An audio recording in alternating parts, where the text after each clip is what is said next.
Salut à tous, ravi de retrouver sur canalturf.com, direction l'hippodrome de Cagnes-sur-Mer pour le quintet de ce jeudi 9 janvier. Il s'agira du traditionnel prix de la Côte d'Azur, une épreuve toujours bien composée.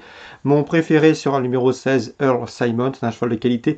Il s'est placé à diverses reprises au niveau groupe 1, il a remporté également des groupes 2, troisième notamment du Critérium Continental l'hiver dernier. Il aurait pu courir les préparatoires et les qualificatives au Prix d'Amérique. Cela dit, il a connu un petit souci respiratoire, ce qui a modifié son programme au dire de son entraîneur Jarmo Niskanen. Quoi qu'il en soit, le cheval est prêt, le cheval a du travail et il se déplace ici à Cagnes-sur-Mer avec une belle chance de succès. C'est le cheval de classe de la course à mon avis.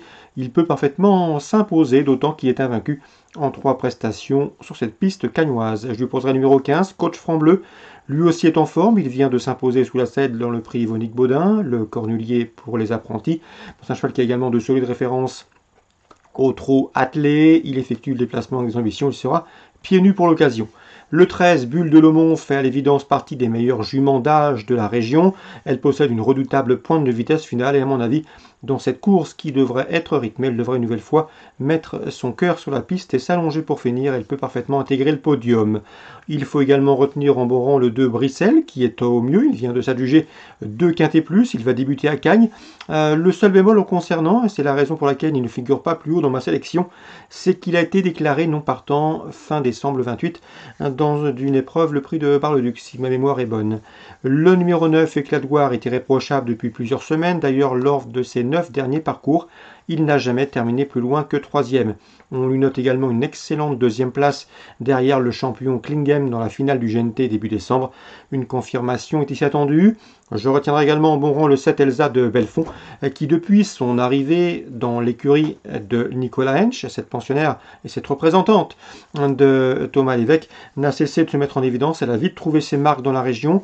Elle a couru 14 fois sur ce tracé cagnois, résultat 12 podiums dont 7 victoires, bref, des statistiques qui lui confèrent ici également une chance, tout du moins pour l'obtention d'une place.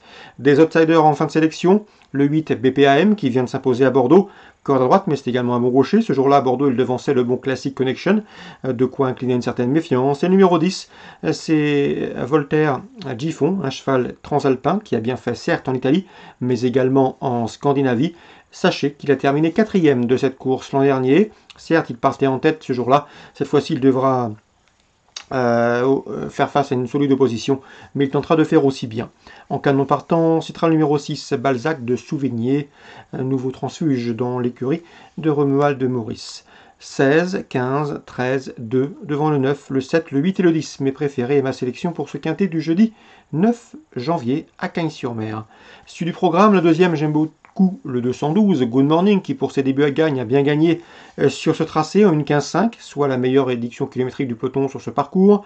On lui posera le 10, Gary Toris, qui affiche 8 podiums en 9 courses courues, et 5 victoires également. Et le 7, Give Me Cash, en phase ascendante, 12, 17 dans la deuxième. Dans la troisième, le 313, Cathy Duvivier, n'est pas un modèle de sagesse, mais elle revient ici sous la selle avec des prétentions. Si elle est sage, elle peut parfaitement mettre tout le monde d'accord. Le 307, Django of Carless, le récent lauréat sur ce parcours, conduira à l'opposition avec le 12, Brosnan-Jet, un nouveau venu ambitieux sous la selle. Il sera suivi de près pour ses débuts dans la discipline. 13, 7, 12, la troisième. On arrive à la 4e, il y a un cheval en retard de gain dans cette 4e course, c'est Frac du Mille, qui a signé 5 succès lors de ses 6 derniers parcours. Il devrait une nouvelle fois répéter. Je lui poserai le 401, Festival Castellet, attention, il sera pieds nus.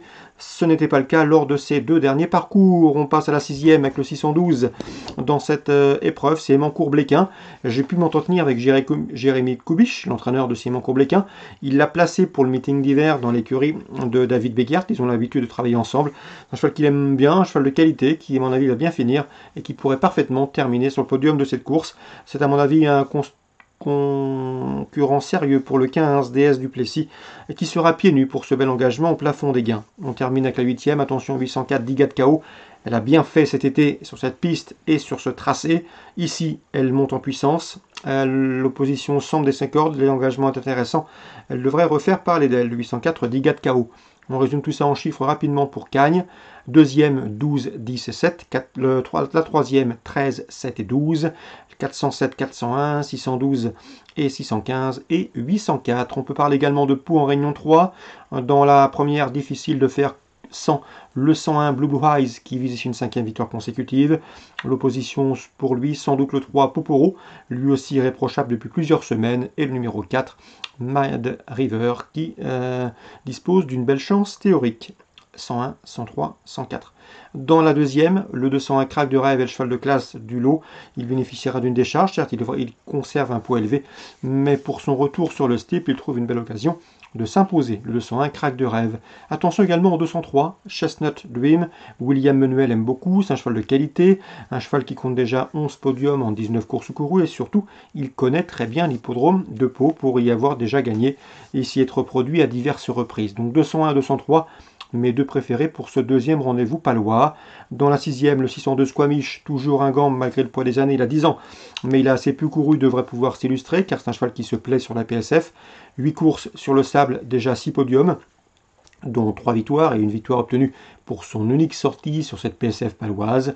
Le cheval ici, qui compte déjà 25 podiums, dont 10 victoires en 39 courses courues, devrait une nouvelle fois damer le pion à plusieurs de ses cadets. Dans la 7e, attention, 703 La Santosa, j'ai bien aimé ses débuts publics sur ce tracé le 10 décembre, le mois dernier, où cette protégée de David Coutin a pris une bonne 2e place, et ce déjà face au mâle. Elle devrait logiquement répéter. 703 La Santosa, candidate au succès. Voilà pour les infos de ce jeudi 9 janvier. Bonjour à tous. Rendez-vous demain pour un nouveau programme.